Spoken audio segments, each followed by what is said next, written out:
Сәлем оқушылар. Бүгінгі сабағымызға қош келдіңіздер. Біз бүгін сіздермен бірге физикадағы бір маңызды бір ұғымдар, халықаралық бірліктер жүйесі туралы айтатын боламыз. Яғни қысқаша айтқанда ХБЖ. Си жүйесі деп атайды, System International деп атайды.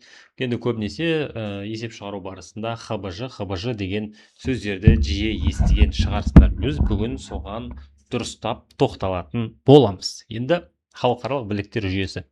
Бұл не нәрсе? Жалпы оның қалай айналдыру керек деген сияқты сұрақтарға бүгін жауап береміз. Жалпы алдымен өзімді таныстырып өтейін. Есімім Мырзақұлов Арман Әскербекұлы. 12 жылдық тәжірибесі бар, педагог, зерттеуші және Олимпиада ұбт тренерімін. Сонымен қатар оқушым Қабанали нағыз ұбт-дан 136 балл иегері атанған, нағыз ұбт сұрақтарын 2017 жылдан бері құрастырып келе жатқан эксперт болып табыламын. Және 17, 21 және 23 жылдар Астана қаласы мұғалімдер олимпиадасында бірінші орын иегерімін. Сонымен қатар ұбт сұрақтарын, ұбт тапсырған осы 3000-нан аса оқушымның 98% грант иегері атанды. Және оқушылар сіздер білетін шығарсыздар, күнделік KZ деген сайт бар ғой, сол жерде бейне сабақтар деген бар, сол жерде бейне сабақтарды ашып физика 11 сынып деп таңдасаңдар, менің сабақтарыма кезігесіңдер. Жалпы общем осындай. Так, әрине біз ұбт-ға дайындаймыз. Ол енді 12 жылдан бері ұбт-ға дайындап келе жатырмыз. Әрине бұл жерде нәтижелер сөйлесіне, міне біздің оқушылардың кейбіреулерінің нәтижелері. Давайте көп сөйлеп созбай, әдептен озбай, біз мынау бүгінгі сабағымызға тоқталайықшы. Жалпы ХБЖ, халықаралық бірліктер жүйесі. Біз енді физикада жалпы шамамен енді мектеп физикасының өзінде бір 300-400 формула бар да. Бірақ деген сұрақ, бірақ енді сонша өлшемділік бар ма деген сұрақтар туындайды. Негізі білесіңдер ме, білмейсіңдер ме? Физикада негізі 7 өлшемділік бар. Негізгі 7 өлшем. Мысалы енді өлшемділік дегенде ол енді қандай да шаманы өлшейді. Негізгі 7 өлшемділік бар. Ол ұзындықтың өлшем бірлігі метр, массаның килограмм, уақыт секунд, ток, электр тоғы ампер, температураныкі градус, яғни кельвин дейміз. Зат мөлшерінікі моль деп айтылады, және жарық күші бізде кандела деген физикалық шығарманы анықтайды. Енді қараңыздар, біз білетін Ньютон деген бар, мысалы ватт, джоуль дегендер бар, мысалы ом деген бар, вольт деген бар. Олардың бәрі қайда кетті деген сұрақ туындайды. Естеріңде болсын, олардың бәрі негізі туынды өлшем бірліктері болып табылады. Негізгі бүкіл физиканы ұстап тұрған осы 7 ғана өлшем бірлік екен. Окей? Енді осы жерде бізде бірақ мынандай нәрсе, біз мысалы сағат уақытты секундпен өлшейміз. Бірақ секундтан бөлек те бізде өлшем бірліктер бар. Мысалы миллион секунд деп айтқанша, мен оны мысалы 5 жыл деп айтса мүмкін деген секілді. Жыл бар, мысалы уақыттыкі, минут бар, секунд бар деген секілді, сағат бар, тәулік бар. Енді осы жерде соның барлығы жаңағы негізгі өлшемділік ХБЖ бойынша негізгі уақыттыкі секунд, сол секундқа айналып барып есептерден шығарылады. Жақсы. Сонымен қатар бізде мысалы миллион джоуль деп айтуы мүмкін, немесе миллиард джоуль деп айтуы мүмкін. Бірақ бұл жерде осы миллиард немесе миллион деп айтқан бізге тиімсіз болады. Сондықтан оны жаңағы бір естеліктермен алмастырады. Осындай нәрселер туралы бүгін жалпы айтатын боламыз. Жалпы біздегі шамалар өте үлкен болуы мүмкін, немесе өте кішкентай болуы мүмкін да. Енді осы жерде шатаспасам 1900, енді ол 1800 бір нәрсе жылдан бері келе жатқан дүние, бірақ кейінгі жылдары жаңа өлшем бірліктері қосылып келе жатыр. Үлестік пен еселіктер деп айтады. Еселіктер деген енді өте үлкен шамаларды қысқаша айту үшін пайдаланатын, былай айтқанда, қосымшалар. Ал үлестіктер деген өте кішкентай шамаларды жаңа қысқартып айту үшін қажет қосымшалар болып табылады. Мысалы гекто деген бар физикада, қараңызшы, гекто деген өте мұқият мән беріңдер. Гекто деген көп нелерде жаңағы есептерде келе бермейді, бірақ кейбір жағдайда келіп қалса оқушылар қателесуі мүмкін. Гекто, гектар деген сөзге ұқсайды.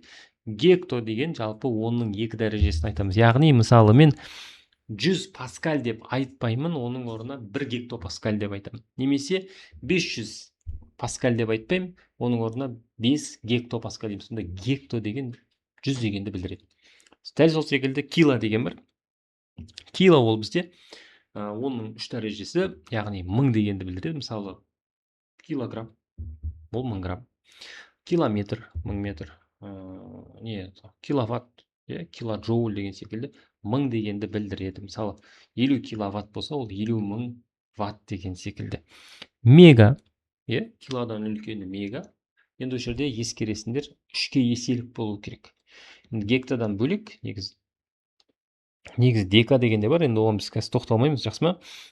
Деци деген бар, дека деген бар, оған тоқталмаймыз, 3-ке еселік болады. Мысалы, міне 3 дәреже, 6 дәреже, келесі бізде 9 дәреже гига, мегаджоуль, гигаджоуль, немесе қарапайым нәрсе болады. Мегабайт деп айтады, гигабайт деп айтады, вот сол секілді. Гига деген 9 дәреже, және терра деген бар, 12 дәреже. Көбінесе осы 12 дәрежеге дейін біз пайдаланамыз. Сонымен қатар пета және экса деген бар, 15-18 деген дәреже, но негізі в основном бізде 12 дәрежеге пайдаланады. Тіпті 12-нің өзіне біз уже көп пайдалана бермейміз. Енді кішкентай шамаларға тоқталатын болсақ, оларды біз үлестіктер деп атаймыз. Мысалы, сантиметр деген бар. Санти деген ол 10-2 дәрежесі болады. Яғни 1 сантиметр ол 10-2 дәрежесі метр болады, немесе 100-ден 1 дегенді білдіреді. Сонымен қатар милли дейміз. Енді милли деген барлығын білетін шығарсыңдар. Миллиметр деп айтады, миллиджоуль, миллиампер. Милли деген ол 10-3 дәрежесі. Кішкентай м деген әріппен жазылады. Микро -6 дәреже, нано -9 дәреже, және пико -12 дәреже. Так, оқушылар, бұл нәрсе мынандай да. Мен сенен сұраған кезде сен бұны автоматически жатқа түнде оятып алып, мысалы кім? Нұрлан, пико деген не десе, сен айтуың керек -12 деген секілді. Мысалы қатар фемто атто дегендер бар, енді олар бірақ бізде көп пайдаланбайды.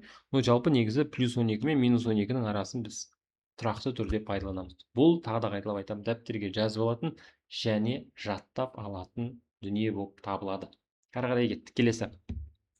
Енді қазір осыларға давайте мысалдар қаластырамыз, жақсы ма? Бізде мынандай бір нәрсе берілген екен, 12 миллион джоуль дейді. Біз енді осыны жаңағы джоульға, килоджоульға, немесе мегаджоульға, немесе гигаджоульға айналдыруымызға болады. Давайте анықтайық. Енді бізде қазір қарап отырсақ 6 нөл бар екен. 6 нөл бар, ол бізде мега деп айтылады. Яғни мен мынаны жаңағы былай жазыламын, өткен сабақта айттым ғой, дәрежемен жазған кезде 12 10-ның 6 дәрежесі джоуль деп жазыламыз ғой, негізі 1-2 10-ның 7 дәрежесі деп жазған дұрыс та, стандарт түрде. Бірақ 12 10-ның 6 дәрежесі деп жазуға болады. Енді қараңдар, 12 6 дәреже деген, 10-ның 6 дәрежесі деген бізде мега.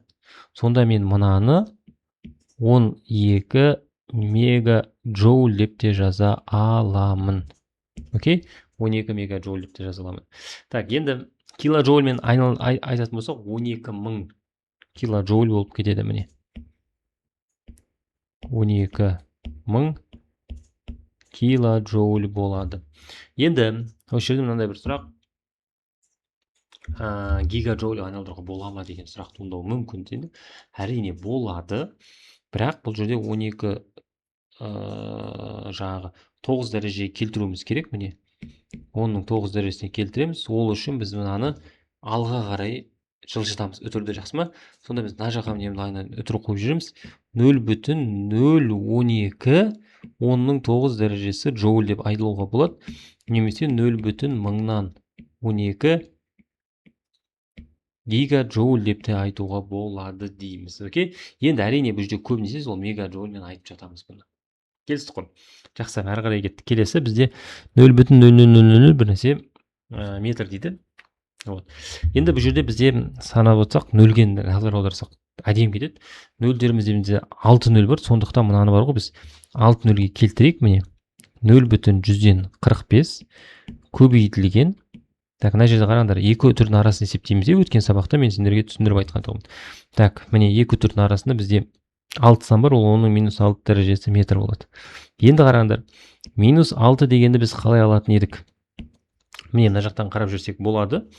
Бізде -6 дәреже ол микроға тең, сондықтан біз оны 0,145 микрометр деп атаймыз. Мынаны микрокилометр деп жүрмеңдер, біреулер сөйтіп айтып жүреді екен. Микрометр дейміз. Жақсы, иә? Сонымен 0,45 микрометр. Енді бұны әрине нанометрде айтуға болады. -9 дәреже. Онда біз оны 450 нанометр деп те айта аламыз. Окей, -9 дәреже. Өзің ойланып көр, қалай олай айналып кетті деген секілді. Әрі қарай кеттік. Келесі 360 ватт дейді. Ең алдымен бұны біз 3-0-ін алып тастасақ болады. 3-0-ін алып тастаған кезде киловатт болып шығады. Иә, түсінікті? Әлде енді түсініксіздеу болса, мен тағы да былай жазамын. Міне 360 оның 3 дәрежесі деп жаздым. Міне нәтижеге қойдым ғой. Ватт. Одан кейін оның 3 дәрежесіне біз кило қоса салдық, болды.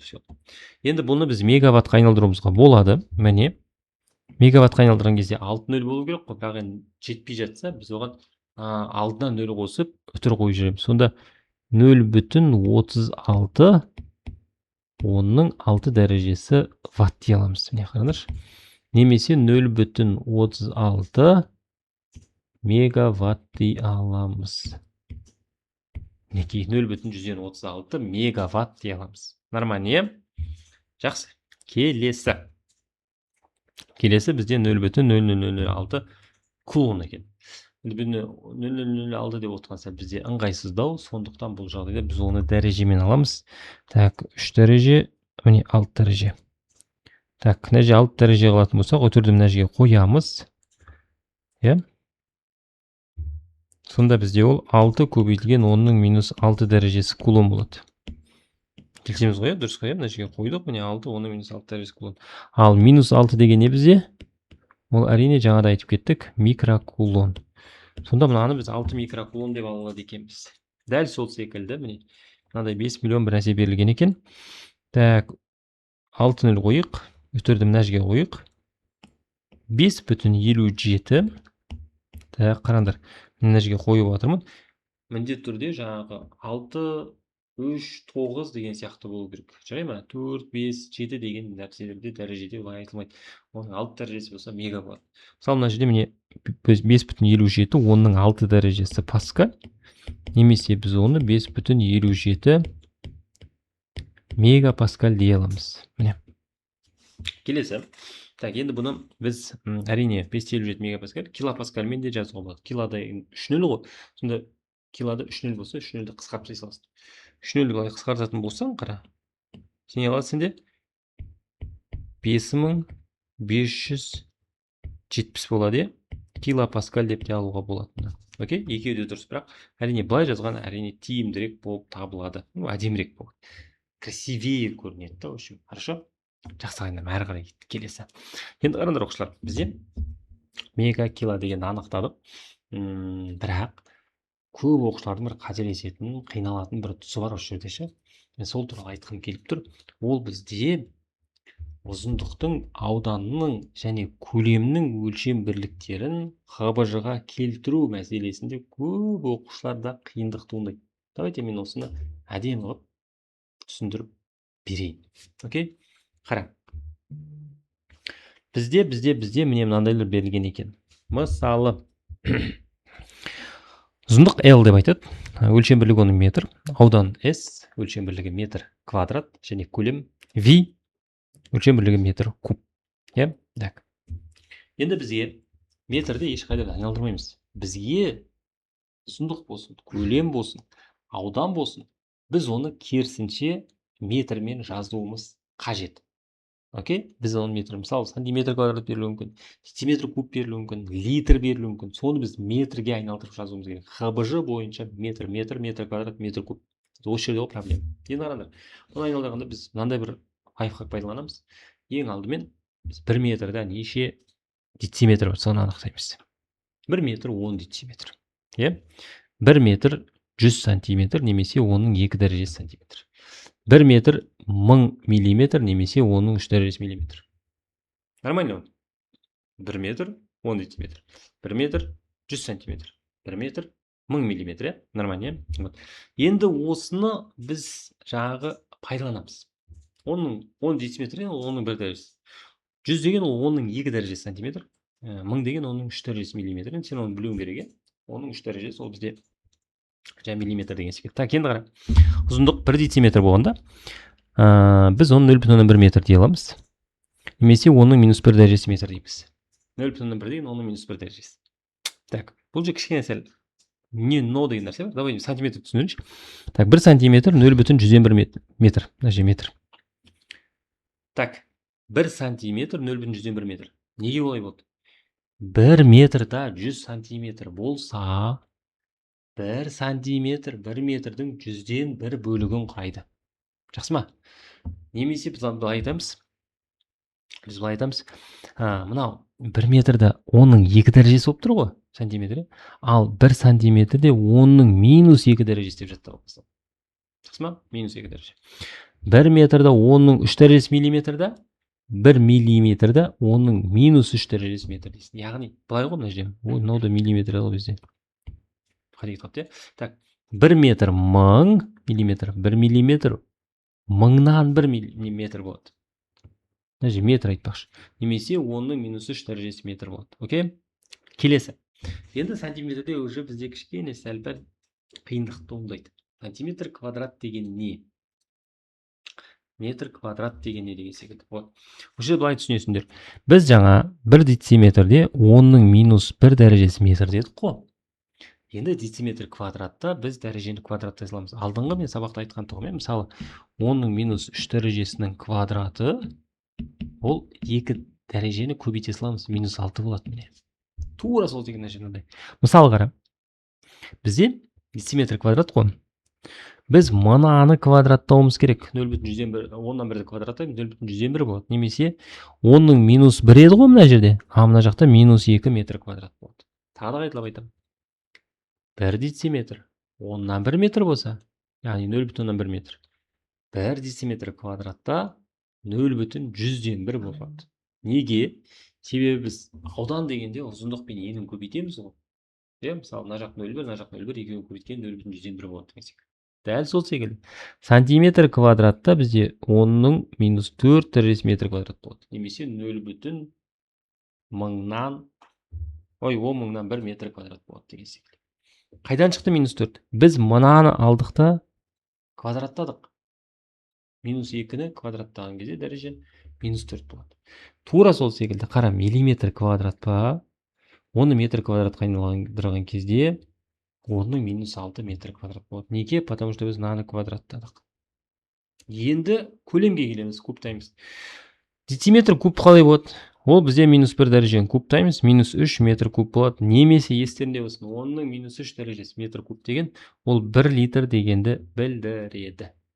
Тура сол секілді. Сантиметр куб дегенде сондай, 1 сантиметр куб деген 10-ның минус 6 метр куб болады. Неге? Потому что біз минус 2-ні кубтадық, минус 2-ні 3-ге көбейттік, минус 6. Немесе оны бізде 1 миллиметр деп айтады. Естерінде болсын, мына нәрсе көп келе бермейді.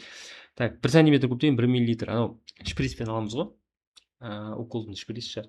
Сол жерде жазылып тұратын өлшемдік сол миллилитр. Вот. Соны сантиметр куб деп айтылады. Жақсы ма? Так, және көп кездесетін миллиметр куб 10-ның минус 9 дәрежесі метр куб. Так, бұл нәрсенде оқушылар жаттап аламыз. Мен сенен кезген уақытта сұрап, тұр, қанша десем, сен жауап беруің керек. Жаттап аламыз кәдімгі. Келсіз қой. Давайте енді осыны толығырақ түсіну үшін бір-екі мысал қарастырайық. Дейді былай, 20 сантиметр квадратты метр квадратқа айналдыру керек. Окей? Так, енді бізде сантиметр деген не ол? 1 сантиметр 10-ның минус 2 дәрежесі метр ғой бізде. Дұрыс па? Онда сантиметр квадрат десе, минус 2-ні квадраттаймыз, минус 4 метр квадрат болады. Сонда мен мынаны былай жазсам болады. 120 10-ның минус 4 дәрежесі метр квадрат деп. Все. Дұрыс. Мынау дұрыс нәрсе. Осылай жазсам болды, жеткілікті. Келесі. Енді мынаны бар ғой, ары қарай дальше қууға болады негізі. Былай деп, негізі мынау дұрыс. Окей? Так, егер дальше қуам десең, онда былай болады.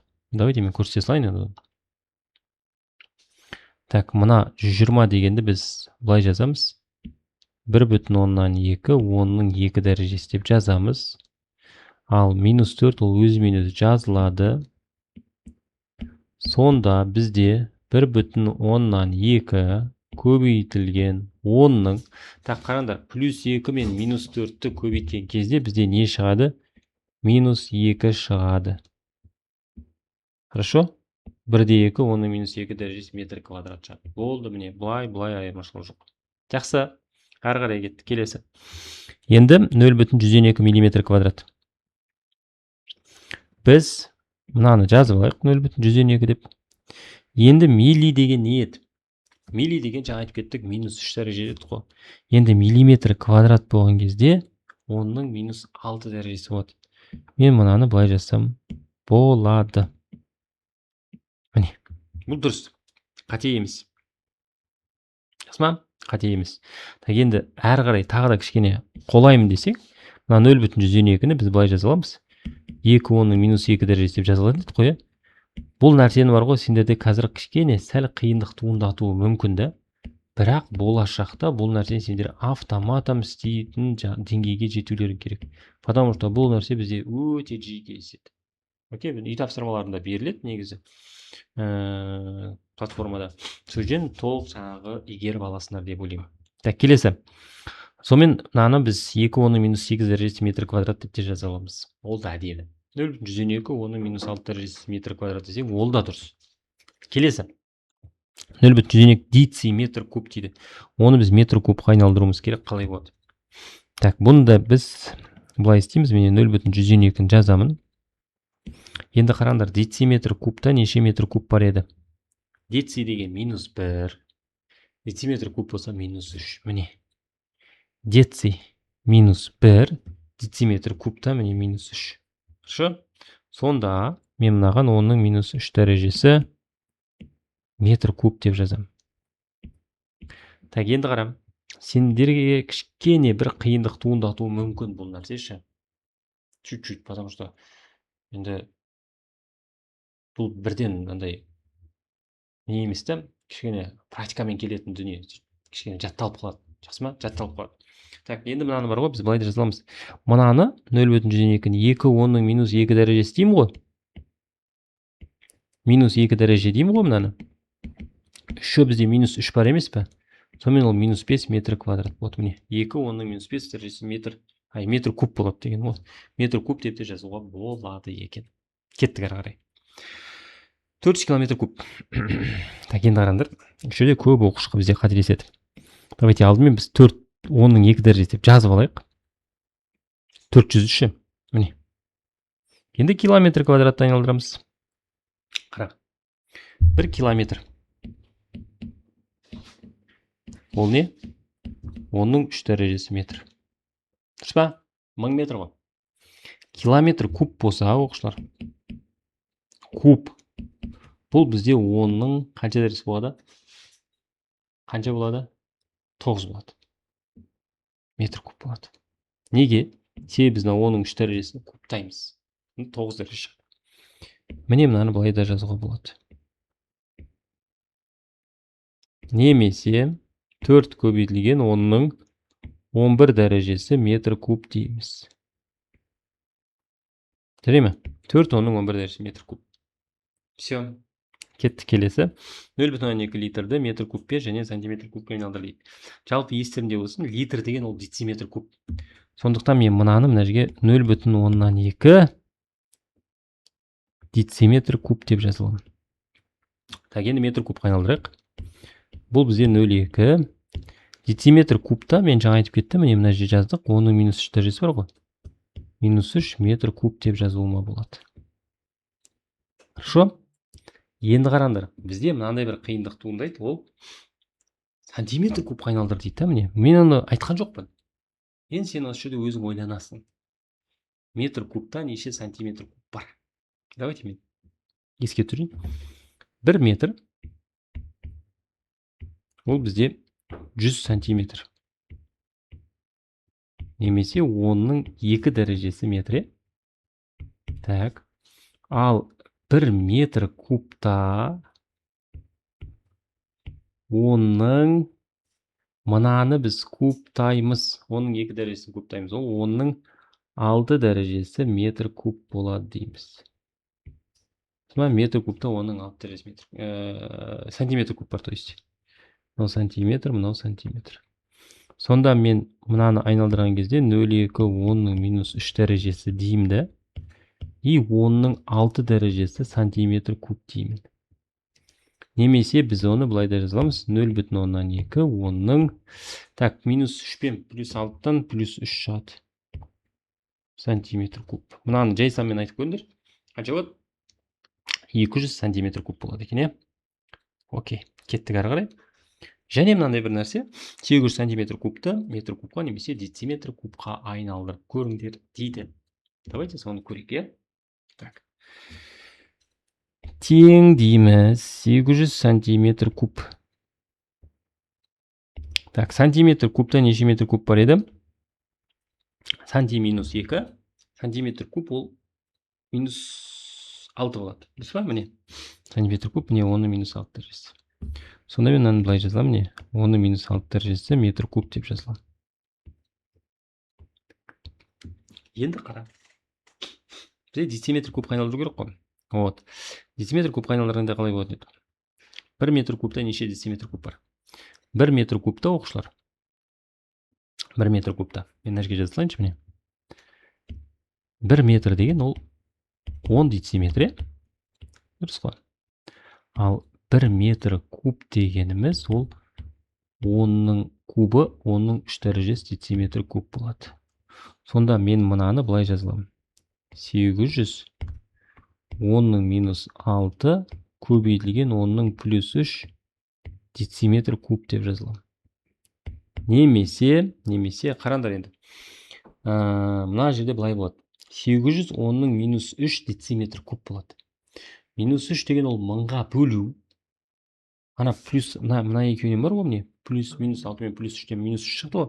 1000-ға бөлу, сонда 800-ді 1000-ға бөлсек, 0,10-8 дециметр куб шығады. Міне, мына нәрсеге назар аударыңызшы, міне. Мына мен мына екеуі бірдей деген сөз. Окей? Кішкене сәл-пәл қиындықтар болуы мүмкін. Өте мұқият қарайсыңдар. Жақсы ма? Өте мұқият қарайсыңдар. Асықпай қарап ал. Бұл нәрсе өте маңызды. Мына тақырып өте маңызды. Физиканы ары қарай түсінгің келе ме? Мына тақырыпты сен по-любому дұрыстап қарауың керек. Жақсы ма? Ары қарай келесі. Енді оқушылар, мен жаңа айтып кеттім, ОБТ тренермін. Енді ол жерде бізде нәтиже деген нәрсе бар. Әрине бізде нәтижелер бар, құдайға шүкір. Міне, Мардан оқушымыз, Бағдарбек оқушымыз осындай тақырыптардан бастады. Бірақ олар тоқтаған жоқ, бастап қана қойған жоқ, олар тоқтаған жоқ. Олар соңына дейін жеткізді. Нәтижесінде міне 128 балл, 129 балл, 130 балл, 136 балл, 122 балл деген сияқты баллдарға жетті. Бірақ олар олай болып шыққан жоқ, олар басында олай болып келген жоқ бізге. Олар 50-60 баллмен келді. Мүмкін 40 баллмен келді, мүмкін 70 баллмен келді. Бірақ соңына 120-дан 130-дан асырып жатыр. Оның бәрі әрине еңбек. Сен де еңбектемесің, сен де қолыңнан келеді бұл нәрсені істеу. Жақсы ма? Міне Нұрлыжан мысалы ЕНУ-ға түсті, Мағжан мысалы СДУ-ға түсті деген секілді. Міне осылай бәрі бірден емес та. Бірден болмайды. Постепенно болатын дүниелер. Жақсы ма? Ал енді осы жерде мен тек қана физика курсы емес, сонымен қатар бізде физика, математика бойынша толық дайындаймыз. Тарихпен бірге толық дайын боламыз. Окей? Енді бұл жердегі мұғалімдер өте білікті ұстаздар. Ерге ағай сабақ береді, мысалы математиканың 17 мың оқушыны осы уақытқа дейін оқытып шыққан 14 жылдық тәжірибесі бар, өте білікті маман. Нағыз ОБТ-да 15 оқушыдан 50-де 50 шығарған мықты маман кәдімгідей болады. Ерге ағай сабақ береді.